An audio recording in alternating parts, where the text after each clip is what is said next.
Entonces quería comentarles sobre este caso. Es de un paciente que atendí en el mes de abril, un paciente de sexo masculino de 25 años de edad que había llegado de Cajamarca. Refería que había bajado su agudeza visual del ojo derecho hace más o menos 20 días. Entonces, cuando yo tengo la costumbre de que antes que entre el paciente a consulta, generalmente empiezo a revisar si ha tenido atenciones en otras especialidades y justo era la casualidad de que había sido atendido en la unidad de glaucoma y tenía un diagnóstico de glaucoma, un glaucoma de ángulo estrecho. Vi que había tenido diferentes sesiones de iridotomías y eso me llamó mucho la atención, pero después, sorpresa, me di cuenta que tenía otros antecedentes. Había sido operado de hernia umbilical, tenía síndrome de apnea del sueño, tenía hipoacusia y cuando pasó el paciente me di cuenta de que tenía algo más. Tenía como diagnóstico mucopolisacaridosis. Ya al examinarlo, vimos de que tenía una agudeza visual de cuentadeos en el ojo derecho, que era el ojo problema, en el ojo izquierdo 20/30 con corrección, y era un paciente hipermetro. Al evaluar el segmento anterior, lo que más llamaba la atención es que en ambos ojos tenía sinequias en 360 grados en la pupila, tenía una cámara anterior muy estrecha y tenía, justo en el ojo problema, catarata. Revisé los exámenes anteriores que tenía y para que se den más o menos cuenta y se den una idea de cómo era esa cámara, aquí tenemos este bisante del ojo derecho, ¿no? En el que prácticamente el ángulo está cerrado y teníamos una cámara muy pequeña. Esta es la del ojo izquierdo, que estaba un poco mejor. Y ya a la hora de evaluarlo era un poco difícil hacerle una oftalmoscopía indirecta. Vi el polo posterior con una lupa de contacto y también gracias a la retinografía de campo amplio vi que tenía un desprendimiento de retina subtotal con compromiso macular, abolsado, ¿no? Y me llamó la atención al ver el ojo izquierdo, que también presentaba algunos cambios, ¿no? El cambio, al nivel ecuatorial había una coloración diferente en la retina y como podemos ver, también habían algunas espículas óseas, ¿no? Todo se tornó un poco más claro al ver el examen de autofluorescencia. Se veía este anillo hipoautofluorescente que llegaba a respetar el polo posterior en el ojo izquierdo y en la geografía también podíamos ver de que estaba respetado y podíamos pensar en una retinosis pigmentaria. Obviamente la tomografía del ojo derecho no se veía muy bien, se veía que estaba comprometido el polo posterior y en el ojo izquierdo llamaba la atención, en algunos cortes apreciaba una membrana epimacular, pero también esta coroides engrosada, los pliegues a nivel coroideo nos hacían recordar un poco a una maculopatía por hipotensión. Esto llamaba también la atención. En la ecografía del ojo derecho se reportó un DR, y además un desprendimiento coroideo hemorrágico en alguna zona. Y en el ojo izquierdo llama la atención también el grosor de la coroides. Entonces, para recordar un poco de la mucopolisacaridosis, son estas enfermedades raras en que hay deficiencia de una enzima en particular que actúa en el metabolismo de los glucosaminoglicanos y dependiendo qué enzima es, empiezan a acumular estos glucosaminoglicanos y empiezan a alterar diferentes órganos. El diagnóstico, más que clínico, es por un análisis bioquímico de las enzimas y es fundamental porque hay muchos tipos de mucopolisacaridosis. En el caso del paciente era tipo 2, síndrome de Hunter, que se ve que hay un caso más o menos en 170.000 personas y llama la atención que que tiene una herencia diferente a las otras ligada al cromosoma X.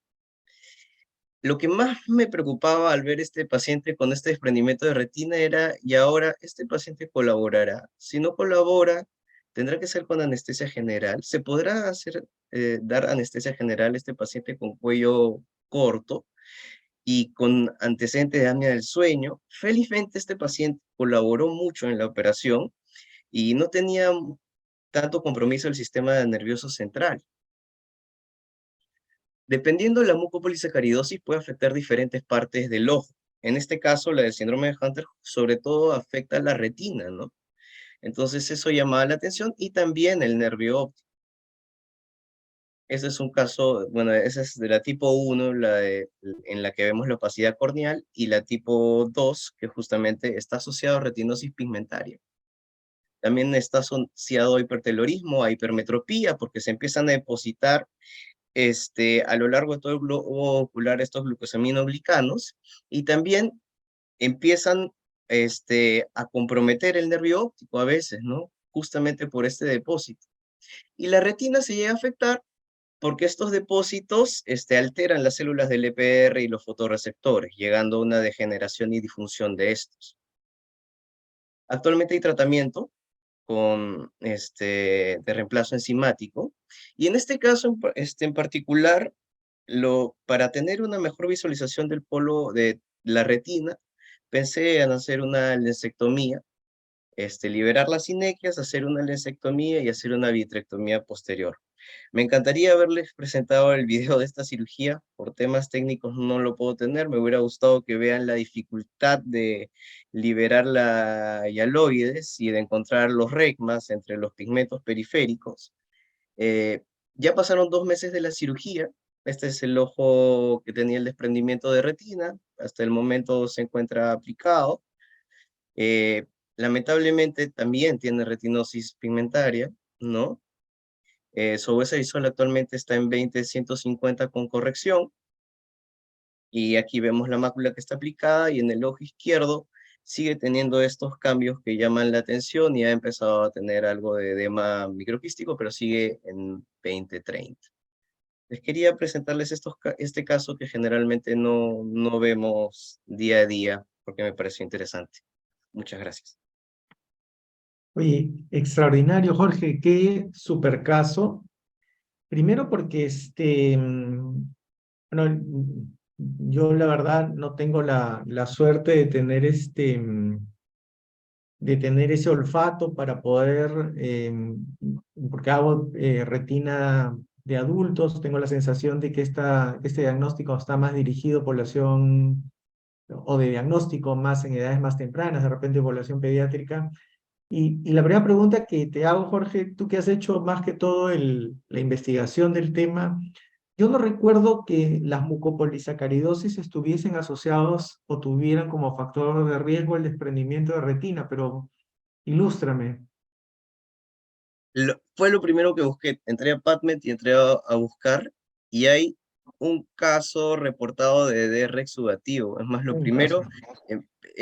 Lo primero que pensé, pero como era una retina, un DR muy abolsado, dije, probablemente tenga que ser resmatógeno. Eh, pero entraron todas las dudas, ¿no? ¿Qué hacer con este paciente cuyo antecedente nunca había visto, nunca había podido tratar, ¿no? Entonces es raro, ¿no? También estoy pensando, de tanto buscar, dije, de repente es importante publicarlo, ¿no?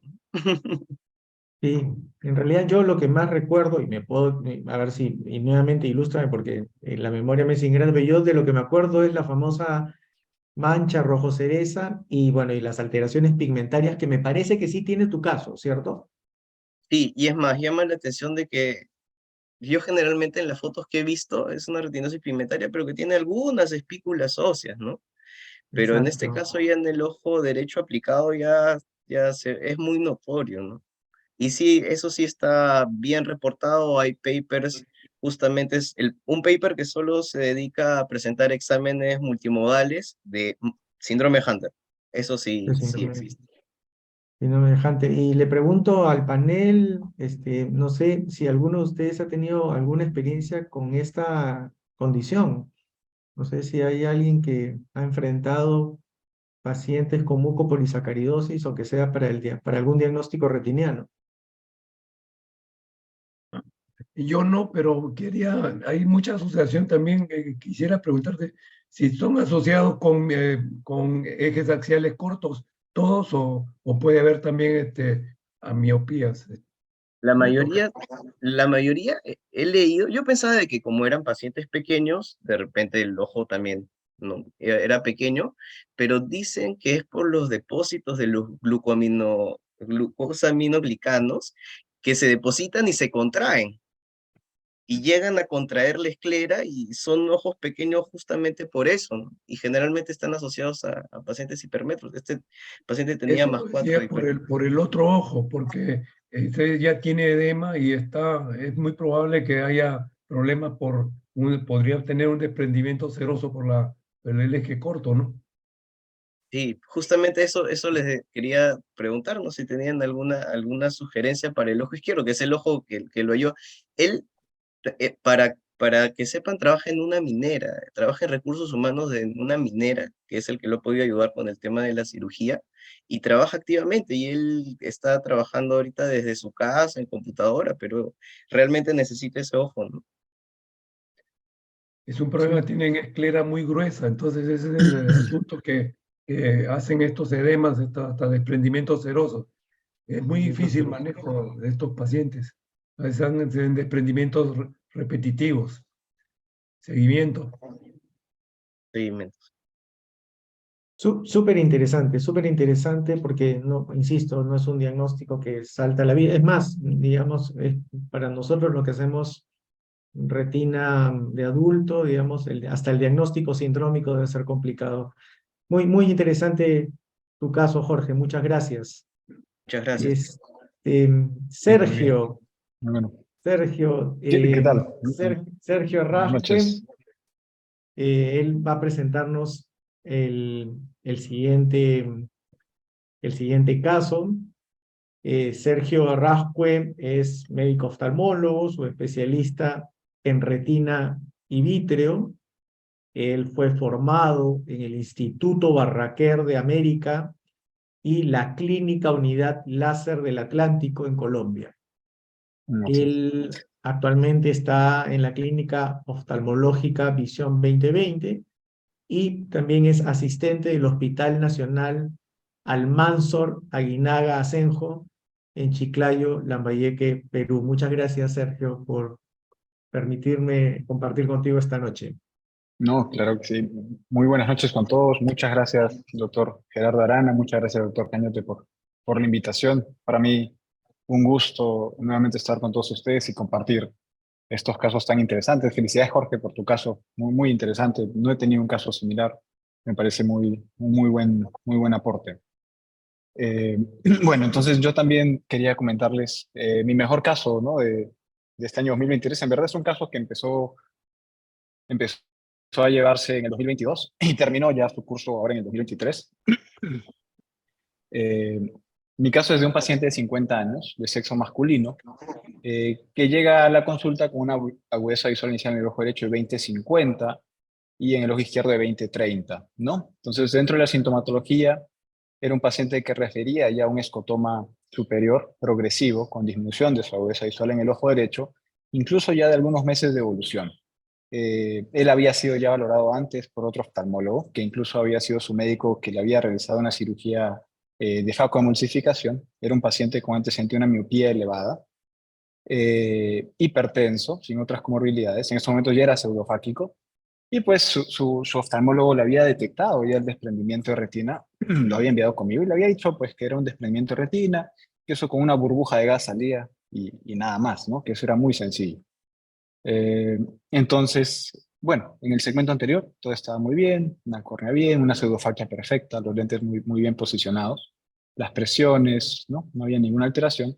Y en el fondo de ojo, evidentemente, tenía estos hallazgos. No tengo una foto clínica del paciente antes del desprendimiento. Este es un esquema que traté de hacerles más o menos. Lo notorio acá en el ojo derecho era que era un desprendimiento de retina inferior, ¿no? Con un agujero de origen también mediano 6, que ya tenía un PBR importante. Había incluso una banda de PBR que se distribuía incluso casi como desde 4 a 7 o a 8, ¿no? En todo el largo del desprendimiento de retina. El desprendimiento de retina llegaba ya a la arcada vascular temporal inferior sin comprometer fobia central aparentemente. No había línea de demarcación.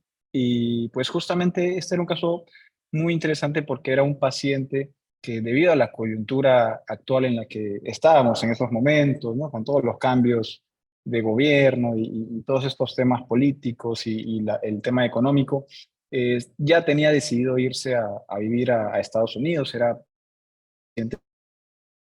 con residencia americana, y pues justamente quería ir allá al 100%, ¿no? A trabajar y hacer todas sus cosas normales, y esto era algo que definitivamente le cambiaba todos sus planes. El señor ya tenía incluso pasajes para viajar a Estados Unidos. Obviamente, yo vi su caso, le expliqué, ¿no? Todo lo que esto conllevaba, le expliqué que esto no era factible sacar solamente con una burbuja de gas, que muy probablemente necesitamos mínimo 2 operaciones para poder salir adelante con su ojo, y que pues si todo salía bien, efectivamente él iba a poder recuperar una buena visión.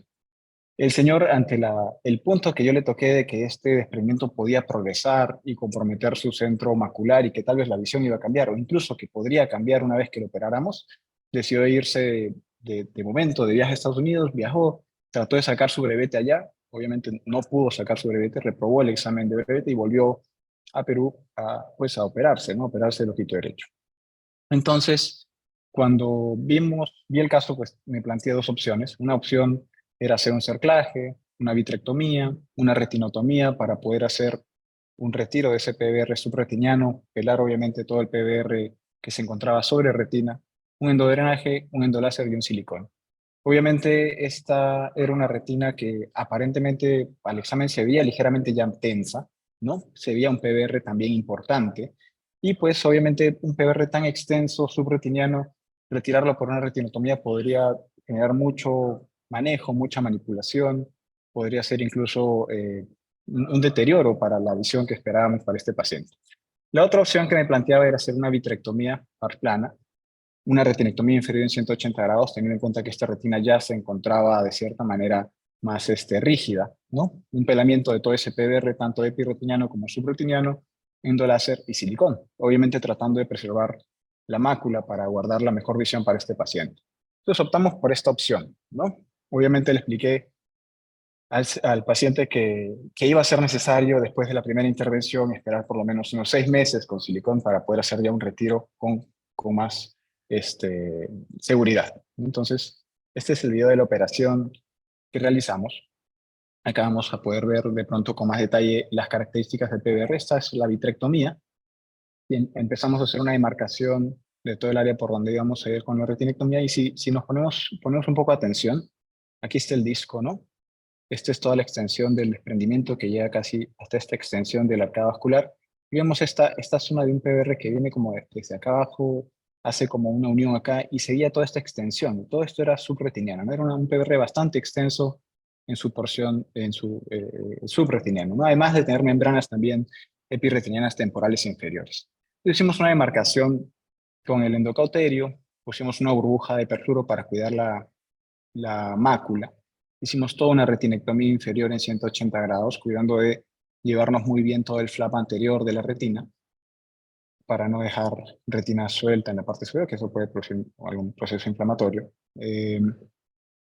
Y finalmente, pues, quitamos un poco de burbuja de perfluoro, levantamos la retina, sacamos ese PBR subretiniano que estaba bastante extenso, ¿no? Ahí está toda esa membrana grande. Volvimos a colocar el perfluoro, hicimos un endoláser en todo ese borde de la retinectomía, dejando siempre los ángulos en 45 grados en las periferias, por lo menos unas 5 líneas de láser, ¿no? En todo el reborde de la retinectomía inferior. Y finalmente hicimos el intercambio aire-silicón, ¿no? Bueno, primero, pues, perfluoro aire y aire-silicón. Hacemos el intercambio.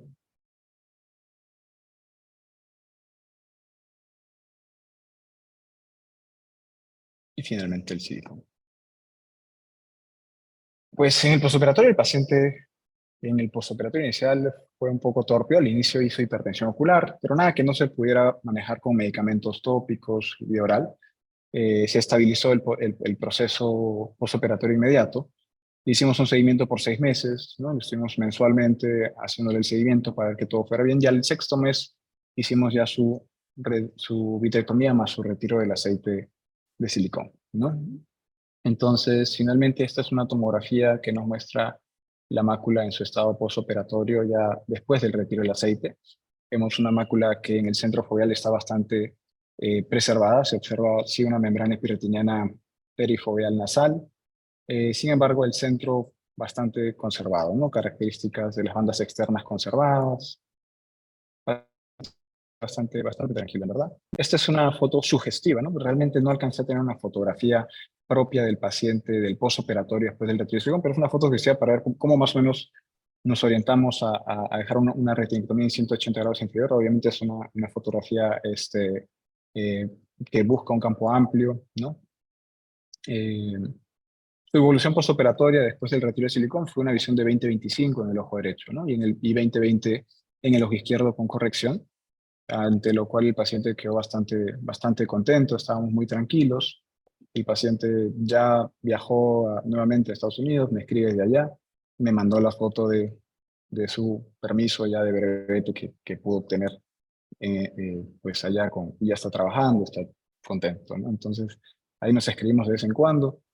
Y pues bien, me pareció un caso muy interesante porque fue el tema, ¿no? El tema de tomar la decisión de hacer una retinectomía en un caso en el cual esperas una visión bastante buena para un paciente que estaba muy ansioso por un cambio radical en su vida, ¿no?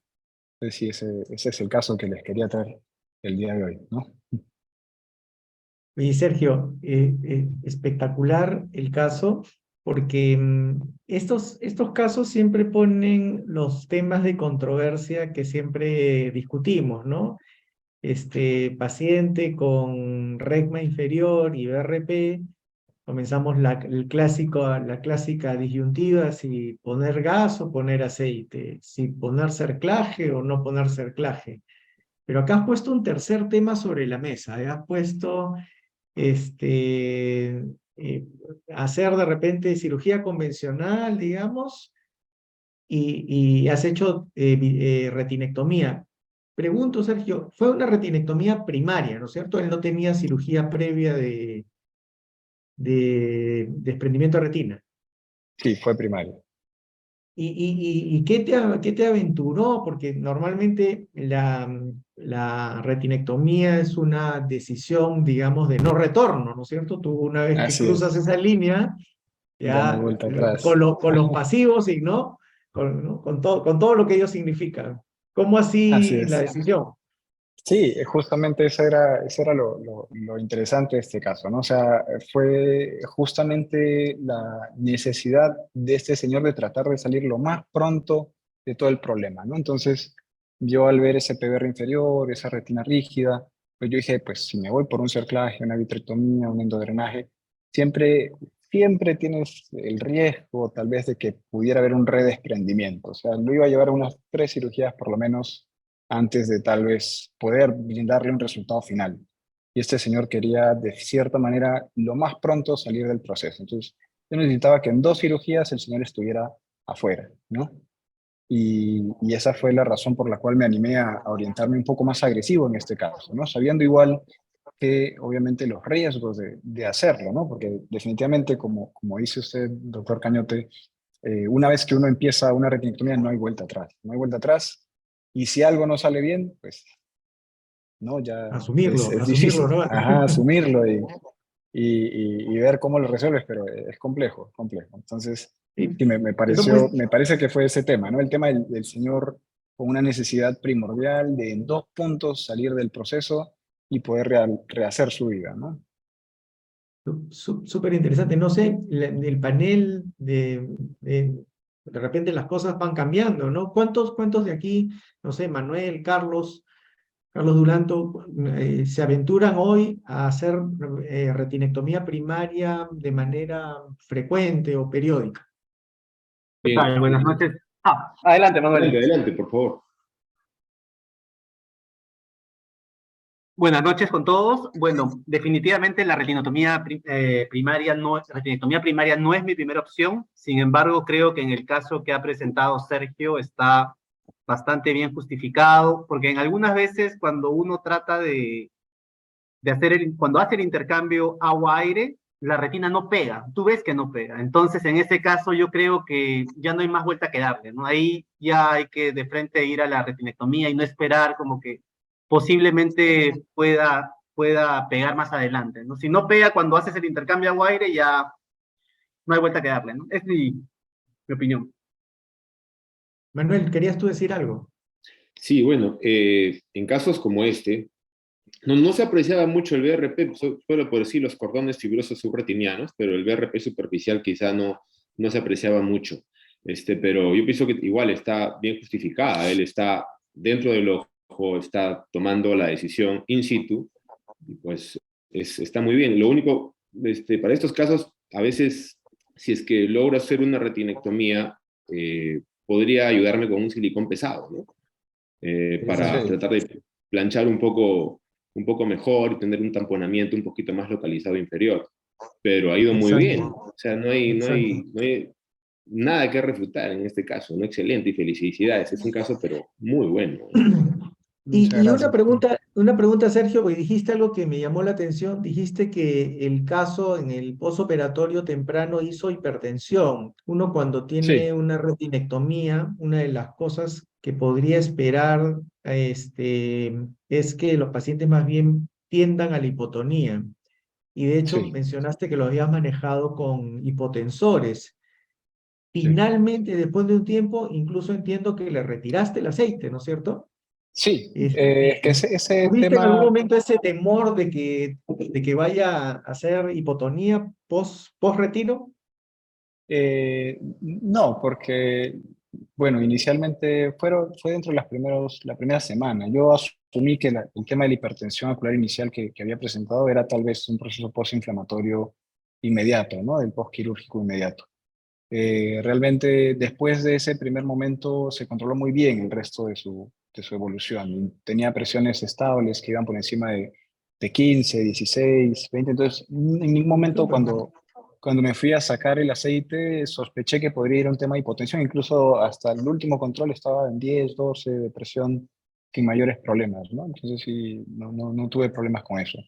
Sí he tenido casos en los cuales cuando llegas a un tema de no sé, tienes una retinectomía y estás con presiones de 10, 8, obviamente sacar el silicón se te puede ir, ¿no? Si tuviera una hipotensión importante. Sí, Sí, no era la sí.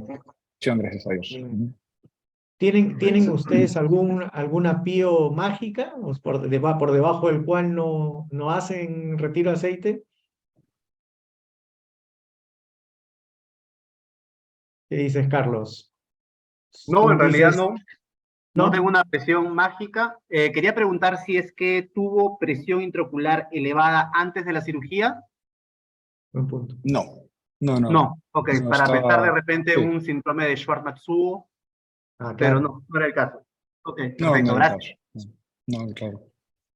Bueno, Sergio, extraordinario. Siempre retinectomía es un tema que cada vez se hace más. Yo recuerdo ya hace algunos años que Magali Buendía nos ha ilustrado en muchas oportunidades sobre el tema de retinectomía. De hecho, creo que ella tuvo una charla magistral en la sociedad y cada vez nos hemos aventurado a ir teniendo menos miedo de cruzar esa línea de no retorno. Muchas gracias, Sergio.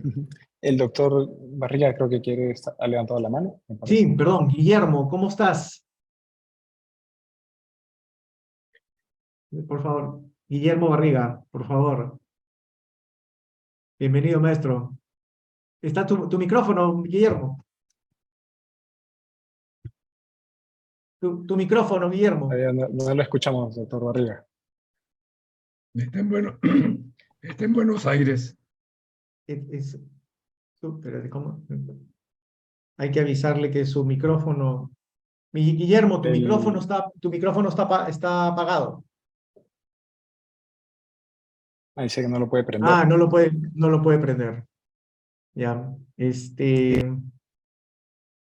De repente mientras ¿Será que Sí, Guillermo puede mientras, entrar, es, mientras vamos a. quería agregar, ocasionalmente cuando no hacíamos tantas retinotomías, entrábamos en estos casos como tu caso, Sergio, en que hay una banda de PBR, solamente hacer retinotomías pequeñas y agarrar a través del agujero y sacar esa banda, salen completa sí, toda la membrana, ¿no? claro, sí, Entonces, y sí, esa hacer era más una bien opción. Esa era una opción también una de hacer una retinotomía pequeña retinotomía y localizada. sacar toda la banda. Sí, claro, doctor. Así es. Buenas noches, chicos, ahora sí.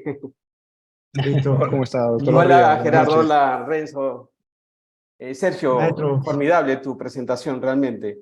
Yo tenía una pregunta por la experiencia de haber visto pacientes después de largo tiempo de estas cirugías y el riesgo que tienen de volver a hacer PBR siempre queda latente, ¿no? La pregunta es, ¿cuánto le ofrecen a sus pacientes en cuanto a seguimiento? O les explican que este seguimiento probablemente sea de por vida, porque en realidad no hay forma de asegurarle que no va a volver a tener algo parecido Claro. en el futuro, por lo menos mediato, ¿no? Entonces, la pregunta es, ¿qué le ofrecen a sus pacientes? ¿Cómo manejan ese aspecto del tiempo en que uno debe estar preocupándose de que esto pueda volver a ocurrir? Claro. Pues obviamente el paciente tiene que ir siempre bien orientado, ¿no? Esto ya es algo de por vida. Como decían siempre, pues mis maestros, una vez que uno opera a un paciente, te casas con el paciente, ¿no? Ya es para toda la vida. Sí. Y la verdad es que sí, uno los orienta, obviamente. Pero ya a veces también depende de cada paciente el hecho de mantener esa constancia de sus controles, ¿no? Uno tiene que educar al paciente, explicarle que eso siempre va a ser un riesgo. El señor era un paciente que incluso tenía degeneraciones periféricas en el otro ojo, se le hizo láser. Entonces, él sabe que es un paciente de riesgo, sabe que siempre tiene que estar en sus controles, ya sea conmigo o donde esté. Dios mediante, espero que los esté siguiendo. Sí, Que claro. tenga allá donde está. Pero te has carteado con él, Sergio, ¿eh? Nos ha contado. Sí, está muy bien. Yo creo, si me permiten, yo creo que eso está muy bien, ¿no? La necesidad de tener buenas migas con su paciente, porque yo estoy de acuerdo con quien lo dijo, uno está en este momento comprometido con su paciente el resto de su vida con una operación como esta, ¿no? Desgraciadamente, si algo pasa, él siempre va a recordar esta operación y va a pensar que el origen ha sido esta operación. Entonces, con este paciente hay que mantener muy buenas relaciones por esa razón. Si le va bien en buena hora y tú vas a ser un Dios para él, Sergio, pero si le va mal, se va a acordar de ti también, con toda seguridad, y seguramente va a pedir cuentas, qué está pasando, y lo vas a tener mucho tiempo, ¿no? Entonces, uno cuando un caso tan complejo como este, porque era muy complejo, realmente la decisión que tomaste fue una decisión de límites, o sea, era o una o la otra con la otra podía haber quedado peor definitivamente, ¿no? Entonces sí, yo creo que la decisión fue acertada porque salió todo bien, pero ahora, como te digo, queda una parte que a veces los chicos, los jóvenes sobre todo, a veces pierden de vista, ¿no? Que este paciente es un paciente para toda la vida y eso a veces no se comprende muy bien. No, tiene toda la razón, doctor, sí, es muy cierto. Completamente bien, de muchas acuerdo gracias. con lo que dice Guillermo. En realidad, estos casos hay que pensar muy bien lo que uno va a hacer y finalmente sabe que pase lo que pase, tiene que tener la mejor comunicación con el paciente porque tiene para largo aliento. Continuando con la actividad, tengo el gusto, el honor y el encanto de presentar a Sumiko. Sumiko, bienvenida, buenas noches. Gracias por estar aquí con nosotros. Sumiko, la voy a presentar a Sumiko. Bueno, no todos la conocemos. Sumiko Burga es oftalmóloga, también con la subespecialidad de retina y vitrio. Fue formada en Fundación Visión, en Paraguay, y posteriormente su entrenamiento en retina y vitrio con oftalmólogos Contreras. Actualmente es médico asistente o staff en la Clínica de Ojos Luz y Vida en Trujillo, y también es médico asistente o staff en la Clínica Peruana Americana. Sumiko, muchas gracias por estar con nosotros. No, gracias a ustedes, muchas gracias, la verdad que gracias a usted, doctor, al doctor Gerardo Arana, y la verdad, felicitaciones a mis colegas que son unos casos pero maravillosos. Bueno, tendré que leerlo así, ¿no hay problema? Sí, no hay problema, sin problema, Sumiko, sin problema. Perfecto. Entonces, paciente masculino, abogado, ¿no? Muy importante ese dato. 48 años, acude a consulta por disminución de visión. Cuenta dedos, aproximadamente de unos 45 días de evolución. Entonces, podemos ver un desprendimiento de retina, ¿no? Con mácula O La verdad que era aproximadamente un 70% de desprendimiento de retina con un desgarro. Era un tiempo en el cual ustedes saben, pandemia, era muy difícil, ¿sí? Acceder rápidamente a sala de operaciones, ¿no? Porque estábamos con todo el problema del COVID. Entonces, ingresé con él en mayo del 2019, ¿no? Realicé una facovitrectomía con 23 Gauss, cerclaje, 240, aceite de silicón, y al alta, a los 30 días, le doy de alta con más o menos un con corrección de 20-60, una presión que subía, fluctuaba realmente, pero que estaba controlada con hipotensores.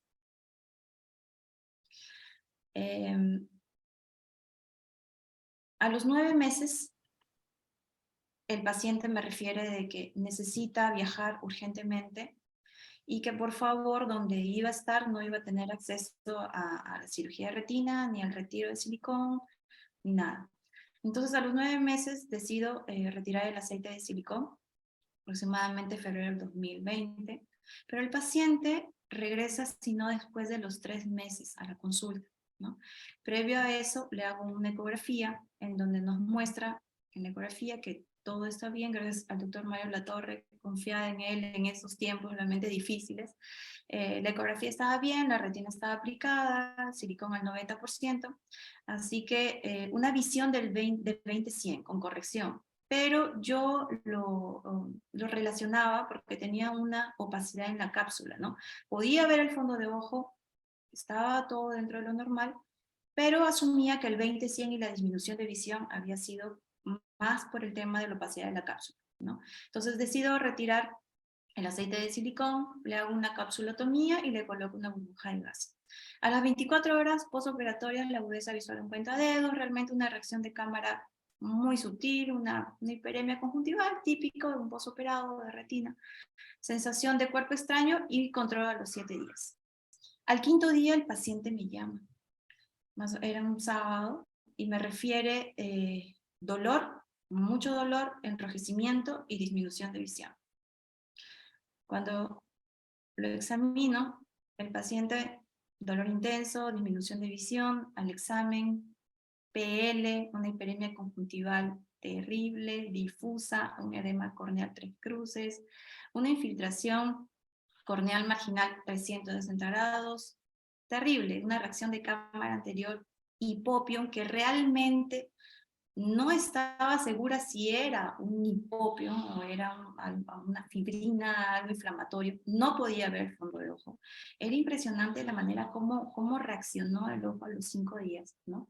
Entonces, en ese momento, sábado de noche, le tuve que tomar nada más, y el acceso a todo el tema de sala de operaciones, digamos, de inmediato, en Lima fue esto. En ese momento no era posible, estaban con todas las restricciones del COVID y era muy, muy, digamos, restringido si es que no había pruebas del COVID previo y todo ese tema, ¿no? Entonces, bueno, ingresé, le tomé una muestra y le coloqué antibiótico, ¿no? Al día siguiente, el paciente estaba la visión en PL, se sentía con menos, o sea, percibía menos dolor, ¿no?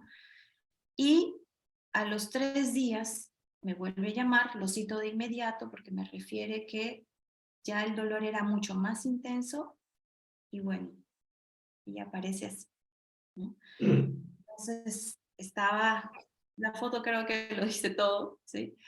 En ese momento ingresé de inmediato, ¿no? Entonces, para ingresar, le hice una prueba así rápida del tema del COVID y todo eso. Bueno, trajo aparentemente todo negativo, ¿sí? Y ojalá que pueda correr el video. La pantalla no me deja ver. A ver.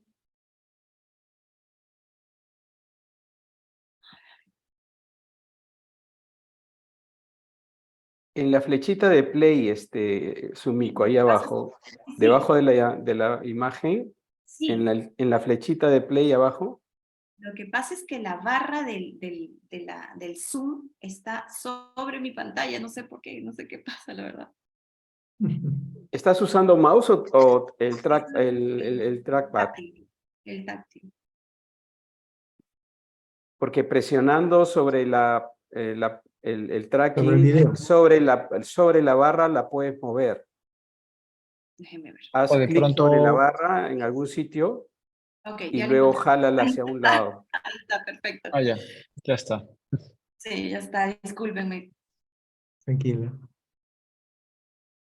Ahí está mejor, ¿sí? Sí. Entonces ingreso, ¿sí? Trato de retirar toda esa membrana. Había una membrana fibrosa, prelental, ¿no? Hipopion. Realmente era confuso. Si ustedes pueden ver, era un edema terrible de la córnea. No se podía ver nada en el fondo, ¿sí? Así que limpié todo la cámara anterior, saqué toda la fibrina, con mucho cuidado, estaba pegado inclusive en la zona corneal. Pude retirar también el lente intraocular e ingresé a la retina, ¿no? Al momento de ingresar a la retina, una visión muy pobre.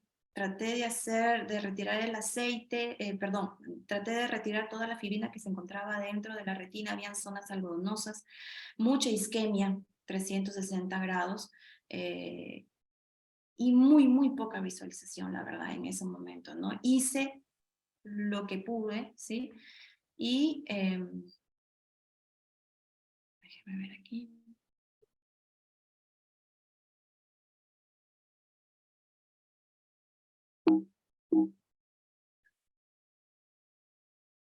Bueno, al final de la cirugía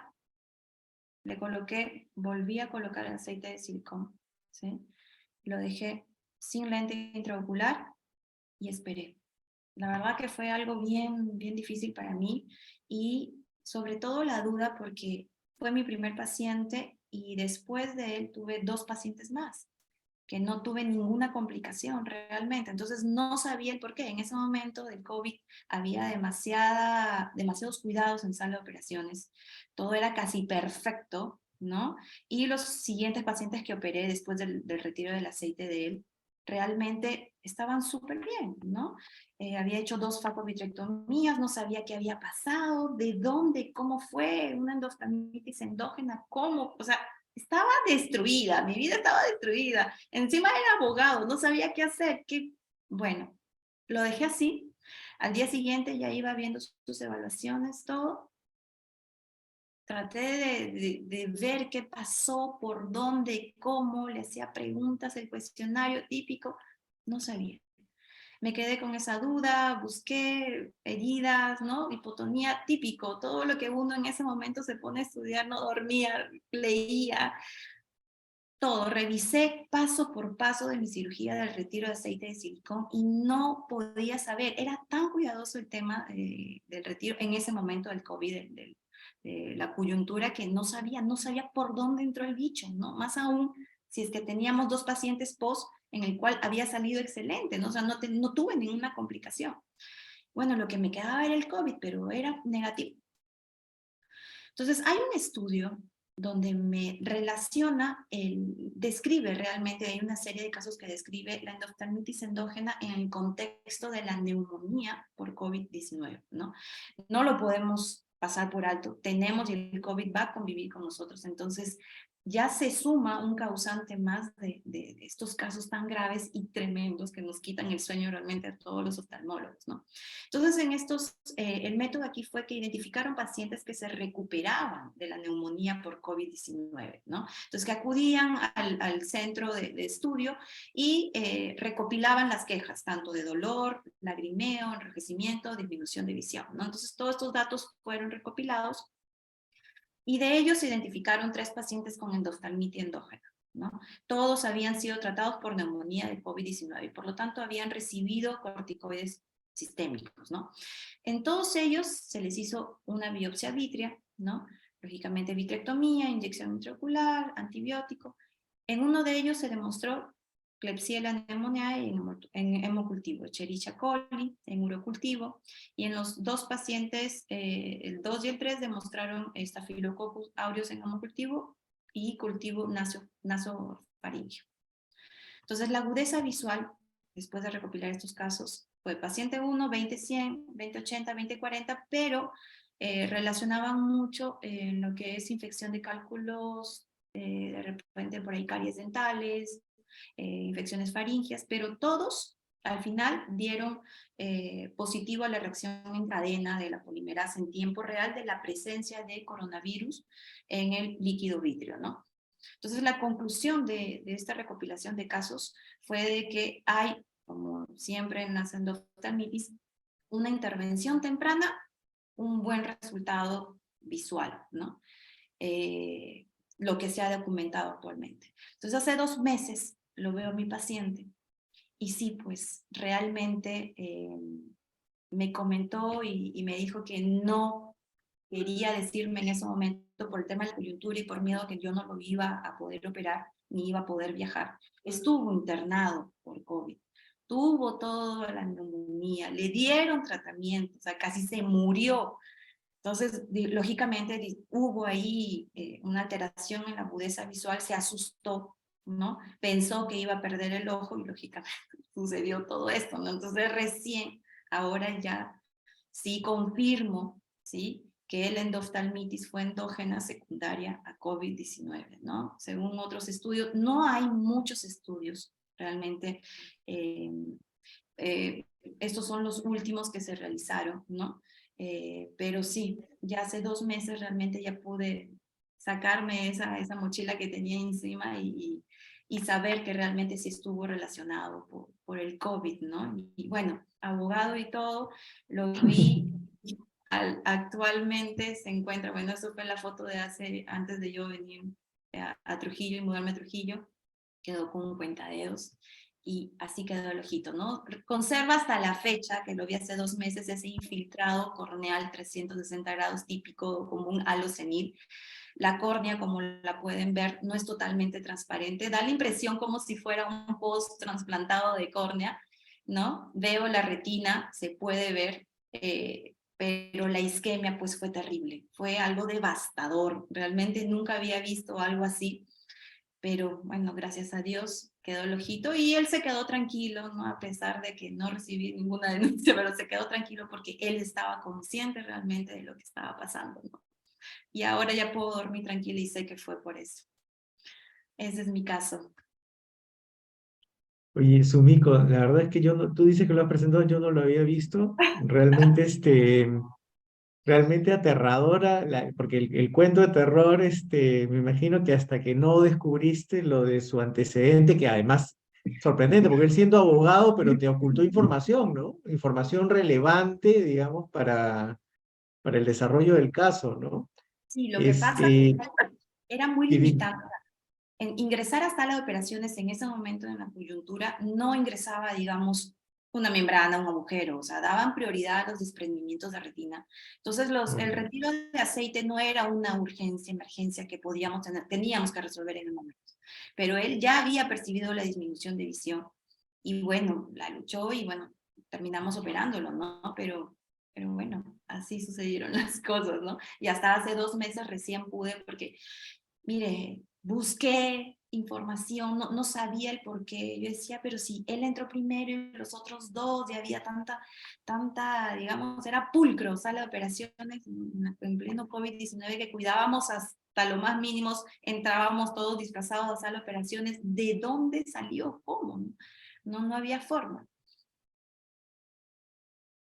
Sí, fíjate que también hay algunos artículos publicados sobre el cambio de la flora, ¿no? El hecho de que los pacientes entraran con mascarilla y que la respiración de los pacientes no tuviera una dirección, o sea, alejándose del rostro, sino que se fuera por la mascarilla, había asociado a un cambio de la flora de la conjuntiva de las personas y también en un cambio de los gérmenes causantes de endoftalmitis. Lo menciono como otra de las cosas que estuvieron vinculadas al tema de pandemia, ¿no? No sé si alguien ha tenido la oportunidad de ver algún caso de Yo endoftalmitis quería, asociado. Yo quería, Asociado a COVID. yo quería acotar, me parece, bueno, mis felicitaciones y mi agradecimiento porque es muy fácil presentar casos en los que nos ha ido genial, en los que nos podemos pulir y es sencillo hacerlo, ¿no? Pero casos como este realmente amerita una valentía especial y realmente estoy agradecido porque nos comparte esta experiencia, ¿no? Seguido a eso, quería preguntar, después de la inyección, la primera inyección intravítrea, ¿ya te planteaste un procedimiento quirúrgico inmediato o fue la primera opción y a ver qué tal resultaba y luego pensar en operar? Lo que pasa, doctor, que en ese momento yo estaba en una clínica particular, digamos, no tenía el acceso pronto de poder ingresar a la sala de operaciones en ese momento, ¿no? Era sábado de noche, ¿no? Entonces no había nadie, me llamó de urgencia y yo fui por un dolor que, bueno, no me imaginaba que iba a encontrar esto, ¿no? Entonces lo primero que estaba en mano era hacerle una inyección, sacarle la muestra. Al día siguiente perdió la muestra porque era domingo, no había quien le tome, es porque yo le tomé la muestra para que lleve a patología y era todo una complicación. Entonces cuando ya en los días posteriores, no demoré mucho, nada más a los 3 días fue el día martes, aproximadamente el lunes y martes que lo ingresé y ahí ya pude ingresarlo directamente a sala, ¿no? No lo pensé así como lo dije, no, en este momento entré como sea. Claro, me queda otra. Sí, no había, o sea, ni siquiera podía, es que era impresionante, no se podía ver absolutamente nada. Cuando retiré el lente intraocular y limpié toda la membrana prelental que había, como que más o menos se podía ver algo, pero igual iba a ciegas, o sea, iba a la retina, hacía una vitrectomía, sacaba membrana, traté de colocar láser, medio que parecía que marcaba el láser o no, y el aceite igual, o sea, imagínense, afáquico en ese momento, ni siquiera pensar en colocar un lente, o sea, lo dejé, me persigné y dije, bueno, aquí vamos a ver qué sucede, ¿no? Pero siempre me quedé con la duda a pesar de que hice, digamos, una anamnesis completa con él, muy detallada, que qué es lo que pudo haber pasado, pues, dice que se le escapó ese detalle, gran detalle, ¿no? Y ahora me lo viene a confesar, Pequeño, grande. el ojo está estable. Casi, bueno, se salvó cuentadedos, o sea, digamos, soy feliz con esta visión, ¿no? Después de lo que Claro, presenté. Para mí fue un caso catastrófico porque se imaginarán, ¿no? por supuesto, por supuesto. Sí, no, pequeño, gran detalle el que se olvidó tu paciente. No, bueno, con COVID todavía no hemos aprendido todo, con COVID han cambiado muchas cosas, en oftalmología, bueno, lo que más hemos estado acostumbrados es a oclusiones vasculares, pero cosas como estas son parte de la experiencia que ha significado la pandemia. Muchas gracias, Sumiko, por tu caso, realmente secundo lo que dijo Manuel. Continuamos con Carlos Dulanto. Carlos, ¿estamos listos? ¿Preparados? Preparados. Bueno, Carlos Dulanto, igual oftalmólogo, subespecialista en retina y vitrio. Él fue formado en el Instituto Nacional de Oftalmología y posteriormente fue a formarse en retina y vitrio en la Asociación para Evitar la Ceguera en México. Actualmente es asistente del Hospital Nacional Guillermo Almenara Irigoyen y en su práctica privada en Oftalmólogos Dulanto. Muchas gracias, Carlos. Gracias, muy amable, agradecido por la invitación. Voy a presentarles un caso de un paciente con retinopatía diabética proliferativa. Es un hombre masculino de 55 años de edad, ojo único. Este es su mejor ojo, el otro ojo está el ojo izquierdo está en no percepción luminosa, este es el ojo derecho que está en percepción de luz, con una presión intraocular en 14. Como se puede observar, es un paciente con una retinopatía diabética proliferativa, con un desprendimiento de retina, pues no solamente, que prácticamente involucra toda la retina. Entonces, por ser ojo único, por el mismo hecho de que pues este era su mejor ojo, decidimos darle una opción, a ver si es que podríamos tener alguna algún beneficio tras la cirugía.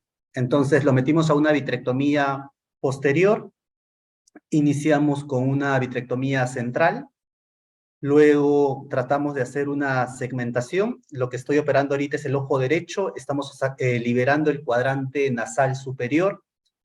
Comenzamos a hacer algunas maniobras de segmentación y de laminación simultáneas para ver si podemos liberar alguno de los cuadrantes. Finalmente se consigue liberar el cuadrante nasal superior. Una vez que hemos liberado eso, ya tenemos un poco más de confianza y se ve que hay algunos espacios donde podemos meter el vitrector para hacer finalmente algunas maniobras de poder liberar todo el vitrio que está adherido a la retina, ¿no? Hubiera sido genial en este caso contar con un candelabro para poder de repente hacer una maniobra ahí manual, pero no contábamos en ese momento, ¿no? Por eso se tuvo que hacer solamente la maniobra con una sola mano. En este caso ya terminamos de separar completamente la retina nasal y ahora vamos para el polo posterior, que ya se puede visualizar con cierta facilidad y liberar la retina, el desprendimiento de retina temporal, ¿no? Una vez que hemos liberado, ya hemos segmentado, hemos separado prácticamente la retina temporal superior de inferior, voy por la retina temporal inferior, comienzo a liberar del vitrio periférico al vitrio central, ya lo tenemos prácticamente aislado. Cuando lo tenemos aislado, comenzamos a separarlo poco a poco.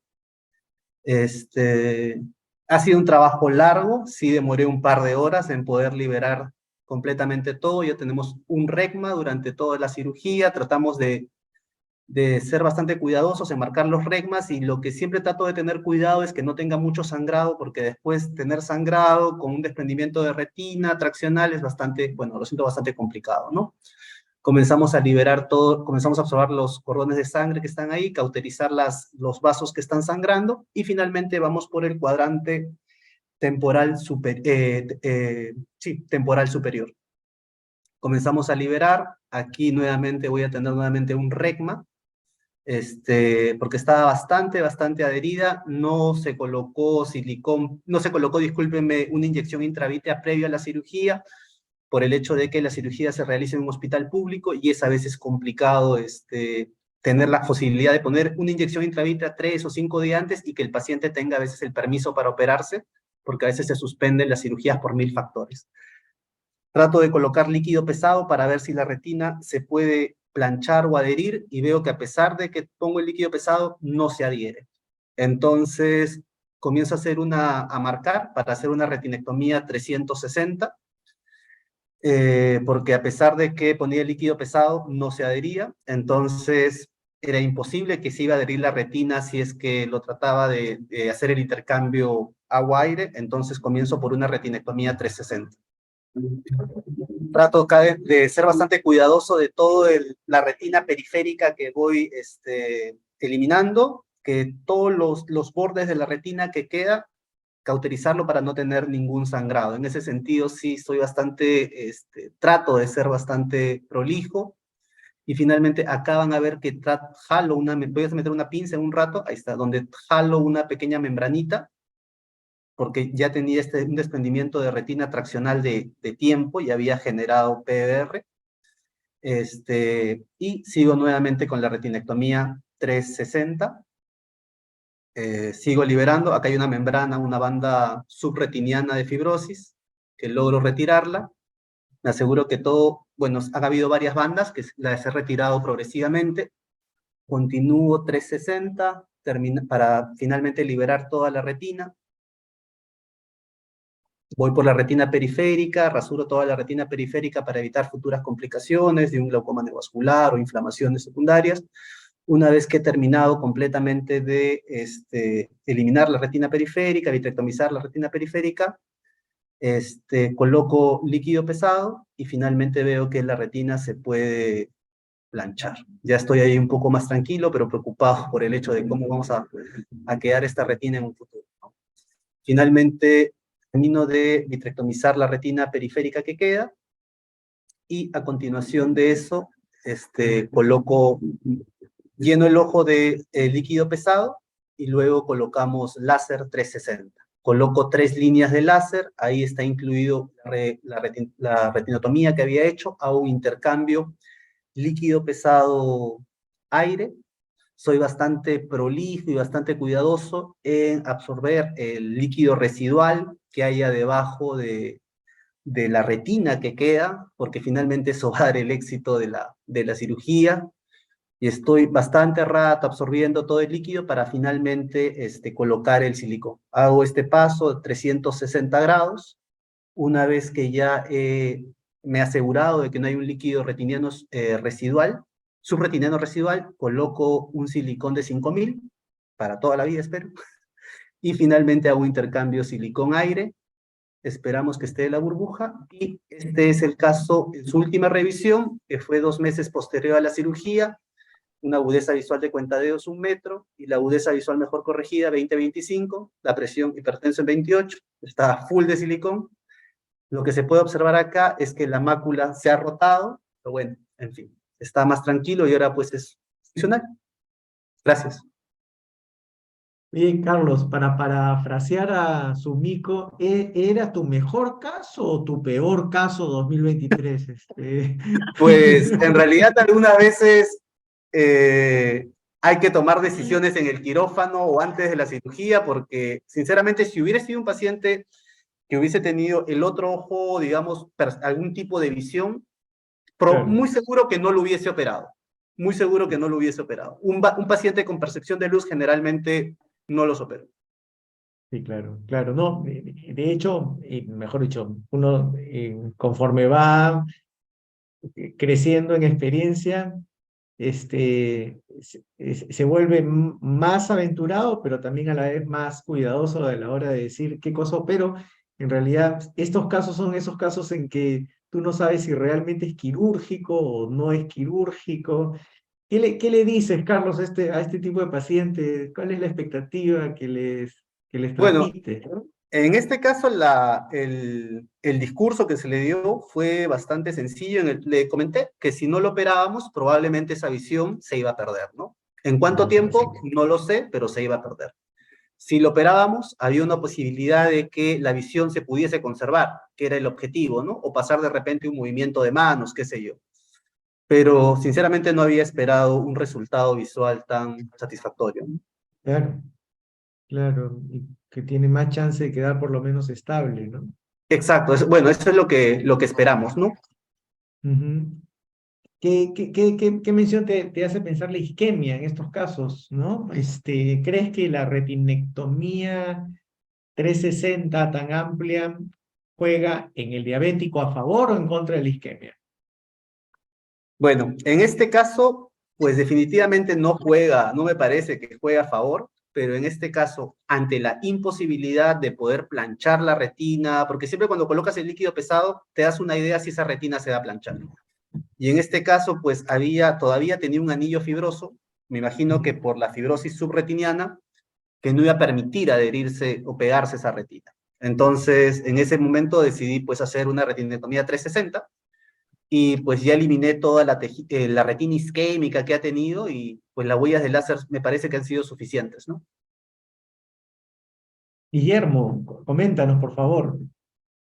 Pues sí, yo quería comentar lo que acababas de decir, Renzo. Pocas veces nos damos cuenta o somos conscientes de que cuando hacemos un tratamiento, una fotocoagulación panretiniana en un diabético, finalmente le estamos dejando como restos de retina lo que ha dejado ahora Manuel, ¿no? Perdón, sí, Carlos, el tema es que yo sí creo que con una retinectomía fisiopatológicamente esa retina que está quedando, que sigue perteneciendo a un diabético, va a requerir menos oxígeno y probablemente tenga más chances de sobrevivir la crisis que va pasando que si no le hubieran hecho nada, te digo. Yo sí pienso como Carlos que si no se hubiera hecho nada, eso se iba a perder en algún momento. Sí, no, Entonces, completamente de acuerdo. frente a la pregunta que hace, si esto le puede haber favorecido, yo creo que sí. Sí. Fisiopatológicamente, te repito, cuando hacemos una fotocoagulación panretiniana, estamos haciendo lo mismo que ha hecho Carlos, solamente que con láser. Correcto. Estamos reduciendo el tamaño de la retina a una superficie que probablemente tenga las dimensiones de la retina que ha quedado, ¿no? Dicen que hay una función, de todas maneras, que el campo visual demuestra cuando uno hace un estudio de campo visual a un paciente fotocoagulado, panfotocoagulado. Sí es verdad que el campo visual no se reduce tanto como uno esperaría. Es probable que en este paciente sí haya una reducción absoluta, ¿no? Pero si esa mácula se conserva, la visión central de este paciente no va a sufrir lo que puede sufrir una retina que es mal fotocoagulada, ¿no? En un paciente diabético con una retinopatía diabética proliferativa como la que tenía el paciente que han presentado. Es más, yo creo que ni siquiera se podría haber podido poner láser en esa retina que ya estaba toda completamente desprendida, ¿no? Así que frente a esa respuesta me hacía acordar, ¿no?, que pocos colegas son conscientes de que cuando hacemos una fotocoagulación bien hecha, le estamos restringiendo, le estamos quitando, le estamos amputando retina al paciente para conservarle la retina central funcionando, ¿no? Sí, sí, un poco a eso iba la pregunta, Sí, claro, me Guillermo. imaginaba, claro que sí. Qué bueno que lo hayas comentado. Carmen Ábalos le pregunta a Carlos, le dice, Carlos, ¿y la presión de 28 no se podía reducir o no se puede reducir? Bueno, finalmente lo dejé con un tratamiento hipotensor y lo mantuve con un tratamiento hipotensor y el paciente ha ido estable, ¿no? Perdón, quería agregarlo. Estos pacientes no dejan de ser diabéticos, como estamos conversando, y seguramente tiene insuficiencia renal y toda una patología de la microvasculatura. Entonces, es importante también exigir un gran control de la retinopatía o de general de la diabetes, la hemoglobina glicosilada, porque si no, esto va a terminar también en una isquemia mucho más severa, ¿no? Exacto, completamente de acuerdo. Muchas gracias, Carlos. La verdad es que yo creo que Solo sí para es... dejar, Sí, dime. solo para agregar 2 puntos. Uno, hubiese sido genial tener un candelabro y hacer una maniobra bimanual. Y 2, cuando cautericé corrido, 360, y cuando se va cauterizando corrido, finalmente uno se va cerrando, sin darse Sí, cuenta. sin darse Entonces, cuenta, exacto. exacto, lo ideal es hacerlo por horas, ¿no? A las 12, Exacto. 1, 2, 3, para que de repente hubiese tenido una mayor amplitud. Pero también es cierto de que pude aprovechar esa cauterización que hice corrida para saltarme los retinotomías que había hecho, ¿no? Exacto, Gracias. exacto. Bueno, yo creo que Carlos todavía extraña sus pacientes de la ceguera en México, porque esos diabéticos, así nomás. Muchas gracias, Carlos. Bueno, y para ya ir cerrando, pero no menos importante, tengo que presentar a mi amigo Manuel Montoya. ¿Estamos listos, Manuel? Adelante. Sí. Manuel Montoya, retinólogo formado en el hospital. Hay alguien que tiene su micrófono encendido. Manuel Montoya fue formado en el hospital Guillermo Almenara y hizo su alta especialidad en la Fundación Hospital Nuestra Señora de la Luz en Ciudad de México. Actualmente hace su práctica profesional en la Clínica Delgado, es retinólogo de la Clínica Delgado y su práctica privada. Muchas gracias, Manuel.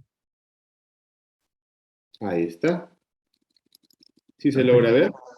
Perfecto, sí, perfecto, Manuel. Creo que hice un auto-spoiler ahí, pero bueno, ya se logra ver algo. Primero, muy honrado, de verdad, y muy sorprendido por tremendos casos que nos han presentado los colegas. Y bueno, yo traje acá un casito, me pareció muy interesante, porque optamos por una decisión que era, yo creo que la mejor para el paciente, como van a ver. Casito clínico, paciente de sexo masculino de 19 años de edad, de ocupación estudiante, y él acude a la consulta por referir baja visual del ojo derecho, de marcada intensidad, ¿no? De inicio súbito, de 4 horas de evolución y un dolor de cabeza leve a moderado de 1 semana de evolución. Los antecedentes todos negados, tanto sistémicos como oftalmológicos y familiares, y niega patología o tratamiento oftalmológico previo. Al examen, la agudeza visual mejor corregida en el ojo derecho estaba efectivamente baja, 20-100 con su mejor corrección, y el ojo izquierdo en 20-40. Toda la evaluación del segmento anterior era negativa. Y pues le hicimos una foto clínica, una retinografía, donde vemos esta tortuosidad vascular marcada, ¿no? Vemos estas microhemorragias, hemorragias intrarretinianas con un centro un poco más claro, que inmediatamente pensamos en manchas de Roth, en al menos 3 cuadrantes de la retina, y esta hemorragia prerretiniana que aparentaba ser sublimitante interna que involucraba la fovea, ¿no? En el ojo derecho. En el ojo izquierdo algo muy similar, manchas de Roth también, en ya 4 cuadrantes, y la fovea estaba libre.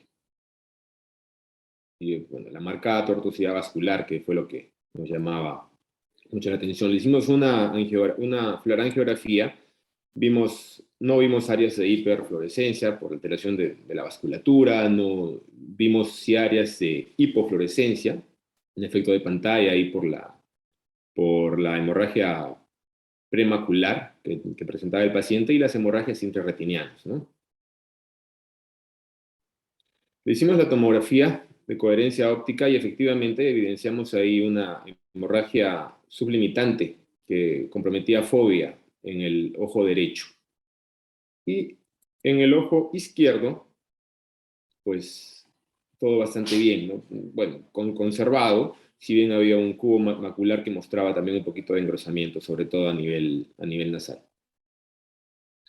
Entonces, nos planteamos los diagnósticos, ¿no? Pensamos con todos estos datos clínicos en el fondo de ojo, con manchas de Roth y tortuosidad vascular. Uy, creo que dejé de compartir. No, todavía lo Sí, vemos, todavía lo vemos. No, pero se Vamos. fue a un Pero yo enlace. no lo veo. Tú A ver, espérenme un ratito. Ah, sí, sí, sí. te cambiaste de pantalla, sí. Cambié de pantalla, ¿no? Ah, ahí estamos, creo. Ya está. Muy bien. Entonces Sí, pensamos está con perfecto. todos estos datos, ¿no? Teníamos manchas de Roth, teníamos tortuosidad vascular, y así como hemorragias, la hemorragia prerretiniana en el ojo derecho, estos posibles diagnósticos diferenciales, ¿no? Pero todo se dilucidó muy fácil. Uy, caramba, no sé por qué vuelve a salir. Ahí está. Todo se dilucidó muy fácil. Ahí está. Al hacer la biometría hemática. Pues vimos que había un alto recuento en toda la serie blanca.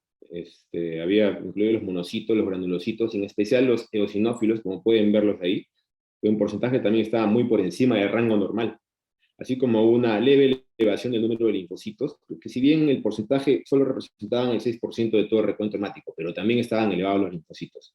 Y el paciente no presentaba ni anemia ni trombocitosis.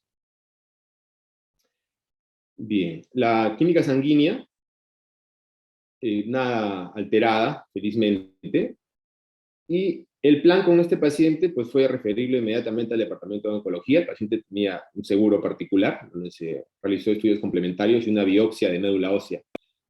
Y bien, como el resultado tarda 3 semanas aproximadamente en salir, ¿no? en esta biometría, en esta biopsia de médula ósea, ya se hizo un diagnóstico clínico y por la biometría hemática de leucemia mieloide crónica, ¿no? Y se inició tratamiento vía oral, del cual vamos a hablar posteriormente.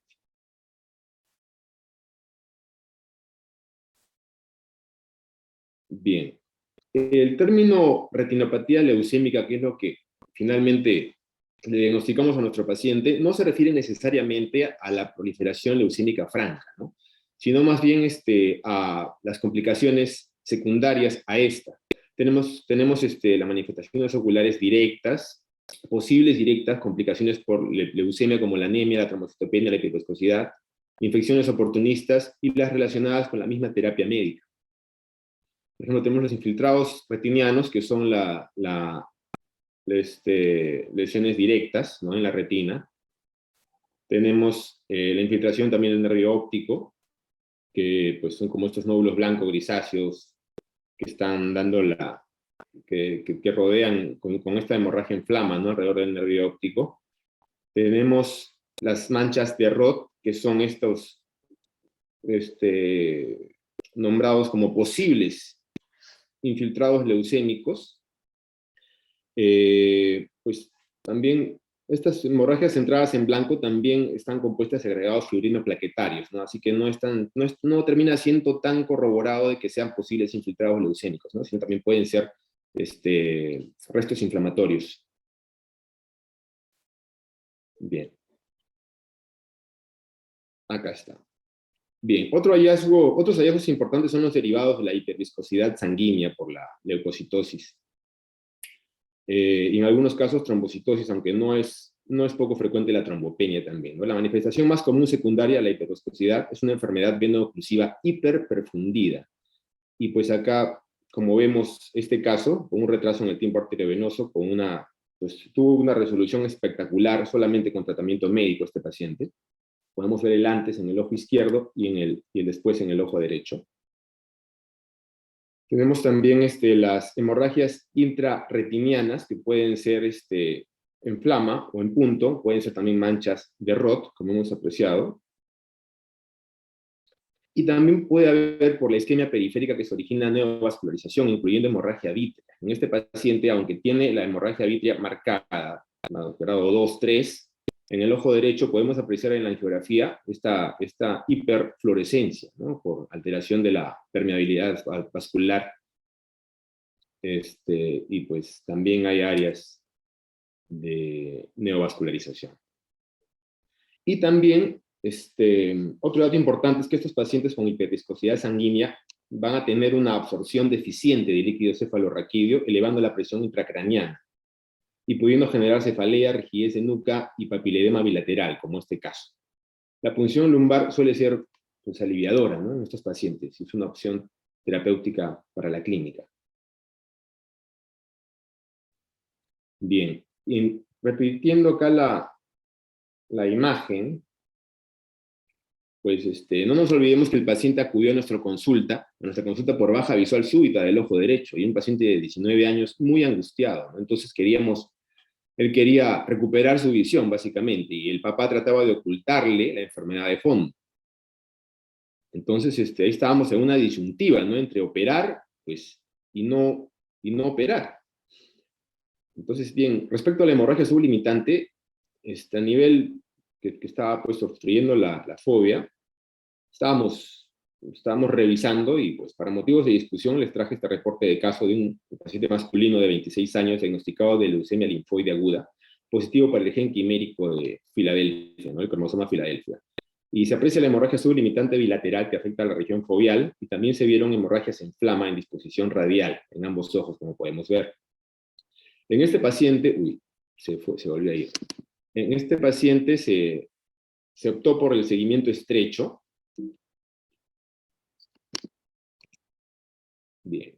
Y como podemos ver, 19 días después tenía el área de hemorragia sublimitante en ambos ojos ya más pequeña, como podemos ver, y ya de una coloración más oscura, ¿no?, producto de la degradación de los componentes pigmentados sanguíneos. Esta reducción de la hemorragia sublimitante se corrobora con el PSCAN, con el OCT, pero en las imágenes en fase que tenemos abajo, se aprecia esta conformación de la limitante interna, ¿no?, descrita como en rayos de sol, así radiada, producida por una contracción y plegamiento de la misma. A pesar pues, de estos datos, no hubo en este corte de seguimiento cambios sustanciales en la agudeza visual, mejor corregida al inicio. Pero acá tenemos a los 2 meses, vemos una reabsorción casi completa de la hemorragia en este paciente, con una fibrosis premacular en el ojo izquierdo, Y este caso no presentó seguimiento de OCT a los 2 meses, lamentablemente, pero la agudeza visual mejor corregida a los 2 meses fue de 20-40 en el ojo derecho y 20-60 en el ojo izquierdo. Entonces, los autores recomiendan en estos casos realizar un seguimiento estrecho, más no operar, por el riesgo elevado de infecciones postoperatorias y de hemorragia transquirúrgica o postquirúrgica que puede haber por una discrasia sanguínea, además de la elevación de la serie blanca, ¿no? Y las por alteraciones hematológicas marcadas que presentan en estos pacientes. También Liu describió la historia natural de las hemorragias retinianas, incluida la sublimitante de una serie de casos de 11 ojos de 7 pacientes con retinopatía leucémica, y de los 7 pacientes, 3 presentaban hemorragia sublimitante, y 1 presentaba hemovitrio. Tras un seguimiento promedio de 4 meses, todos los pacientes presentaron resolución completa, todos absolutamente, incluidos los casos de hemorragia sublimitante y hemovitrio, ¿no? Como este caso, por ejemplo, ¿no? Que se vio que progresivamente esta hemorragia que está prefoveal, premacular, se ha ido reabsorbiendo hasta dejar un pequeño rezago que le permitió ver al paciente 20-30 al final del seguimiento, ¿no?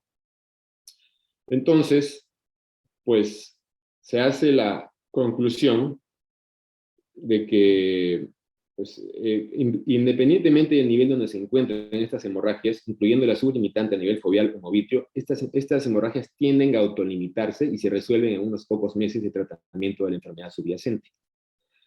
Por lo que decidimos no operar.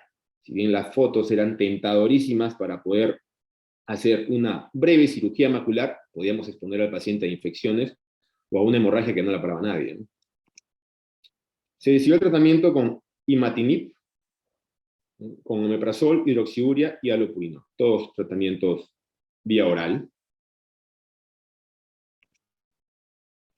Simplemente para hacer un pequeño acote, el derivado, el imatinib es un derivado de la fenilaminopirimidina, que es un inhibidor natural de las enzimas tirosinquinasas. Y tiene varias indicaciones, ¿no? Se utiliza en el leucemia amiloide crónica, como en este caso, también en tumores de estroma gastrointestinal, los conocidos GIST, en síndromes mieloproliferativos, leucemia linfoide aguda, síndrome hipereosinofílico y un tipo específico de leucemia, la eosinofílica crónica. Es un medicamento ampliamente utilizado en hematología oncológica. Y bien, acá tenemos un seguimiento a los 2 meses de nuestro paciente, donde vemos una evolución muy buena, ¿no? Ya no había manchas de ROT, habían ahí simplemente las manchas que estaban, vestigios de la hemorragia intrarretiniana que tuvo el paciente. Disminuyó mucho la tortuosidad vascular en ambos ojos, y había una pequeña hemorragia sublimitante interna solamente en el ojo derecho, que al paciente le permitía ver 20-80, ¿no? Ahí tenemos la imagen, el B-scan del OCT, y tenemos ahí una pequeña columna hiperreflectiva en el área foveal, que pues no era nada comparado a lo que se miraba antes, ¿no? Y no tenía esa compresión de esa hemorragia sublimitante que presentaba la fobia, ¿no? Le hicimos un angio-CT del ojo derecho cuando ya había remitido todas las hemorragias intrarretinianas, pero aún quedaba esa hemorragia parafoveal, ¿no? Sublimitante. Pues el angio-CT no nos brindó mucha información, solo esta área de aparente hipoflujo parafoveal que se aprecia en la segmentación en el plexo capilar profundo, y también en el avascular se aprecia un poquito, pero que más bien es la proyección de esta lesión, ¿no? Es una proyección de esta lesión hiperreflectiva producida por la hemorragia, inicialmente sublimitante, y que se encontraba en proceso de resolución. Estos a los 3 meses, el paciente tuvo una recuperación espectacular, ojo derecho 20-25, pues lo que nos hizo ya sentir tranquilos de tomar la decisión de no operarlo, ¿no? Y pues como conclusiones, vimos que es indispensable el diagnóstico rápido, por supuesto, y referir al centro especializado para tratamiento oportuno. Y las hemorragias interretinianas y pierretinianas en estas patologías tienden a resolverse con el tratamiento de la enfermedad, sin precisar la mayoría de las veces una cirugía, ¿no?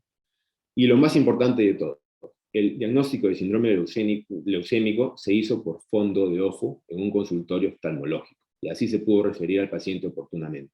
Creo que es lo más saltante de este caso y lo que nos llena de satisfacción al final. Muchas gracias.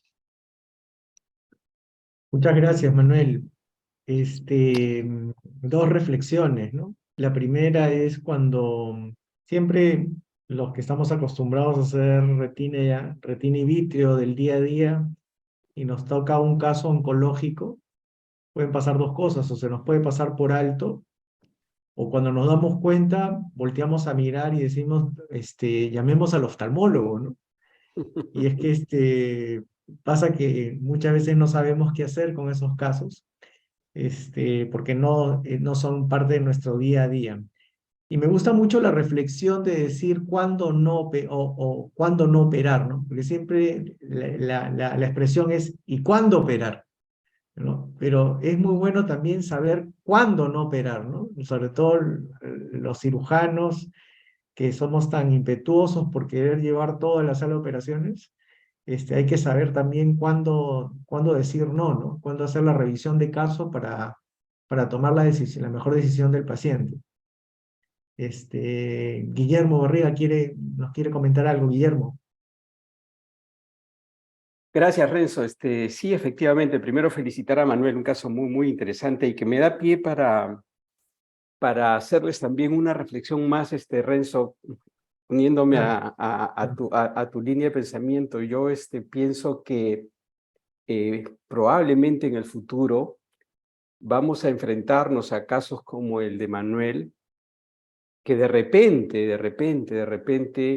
ese ímpetu que tienen los jóvenes por operar pueda ser más beneficioso que no hacer nada, porque yo hago esta reflexión, ¿no? Si a mí me aseguran que este paciente va a sobrevivir con el tratamiento antileucémico que le den, y yo pueda hacer algo por esa mácula antes de que produzca una lesión más grave, en el caso de Manuel no ha sido muy grave, al contrario, se ha resuelto bastante bien, pero otras hemorragias pueden dejar mucho daño en la mácula si no las tratamos rápidamente. La forma de pensar de Manuel estuvo acertada, porque en realidad no sabíamos qué iba a pasar con ese paciente. Y bueno, yo te diría, además, que si este paciente yo lo veía hace 30 años cuando estaba haciendo mi residencia, ni siquiera iba a verlo seguramente en las 2 próximas semanas porque se moría. No habían los tratamientos que hay ahora. Y esto me da también pie para invitarlos a la próxima reunión, porque ya hablando con Gerardo, le conté que estamos preparando una serie de casos vistos en el OAISA que me hacen pensar de que vamos a tener que ir cambiando nuestro chip para muchas enfermedades que pensábamos que ya no tenían solución o que se van a morir antes de que podamos lograr algo. Y pues las cosas están cambiando mucho, están cambiando de manera que no nos hemos enterado. O sea, muchas enfermedades como la que ha presentado Manuel ahora, antiguamente era parte de la enfermedad y sabíamos que se iba a morir. Nadie se imaginaba que iba a haber una OCT de un paciente con leucemia 2 meses, 6 meses, 1 año después. Nadie. Este chico probablemente pueda sobrevivir y se haga viejo con la pequeña lesión que ha tenido en su retina, y alguien se va a preguntar, ¿y esto qué fue? El chico de repente ni se va a acordar, ¿no? Porque ya se le curó la leucemia, no se va a acordar de repente lo que pasó, y si se acuerda va a ser un vago recuerdo que no se pueda construir como una historia, ¿no? Entonces, yo estoy pensando que para las nuevas generaciones de médicos, e inclusive las actuales, debemos comenzar a prepararnos para cambios en las conductas terapéuticas de muchos de nuestros pacientes.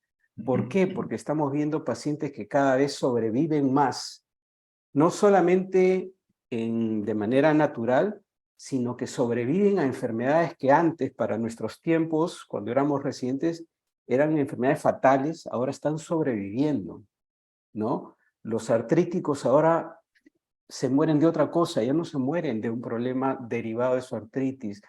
Lo mismo pasa con los hipertensos, lo mismo está pasando con todas las neoplasias. Muchas neoplasias están ahora curándose con el tratamiento oportuno.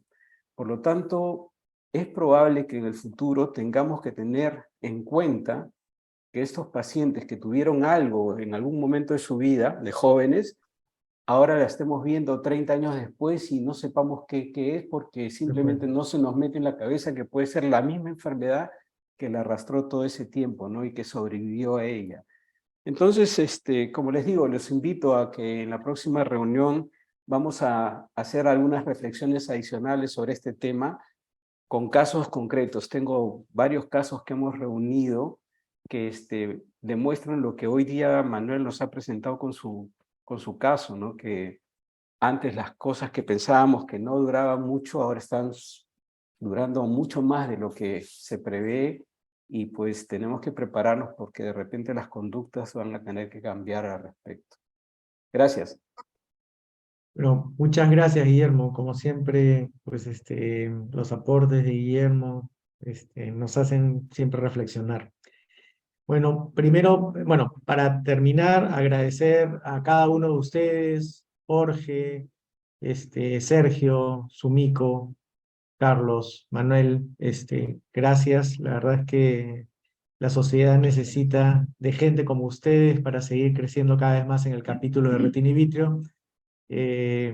No quiero hablar más, dejo a Gerardo Arana para las palabras finales. Bueno, muy poca porque no puedo hablar, lamentablemente estoy mal, pero efectivamente, felicitaciones, han sido unas presentaciones extraordinarias, les agradezco mucho, felicitaciones por sus casos y por su buen actuar. Así que ya tenemos, también viene lo que Guillermo nos ha avisado, va a ser casos muy interesantes en el próximo mes. Que tengan ustedes muy buenas noches y gracias por su asistencia. Chao, gracias Renzo, todo espectacular. Buenas noches. Buenas noches, gracias a todos. Un placer Gracias. verlos. Hasta luego. Hasta luego.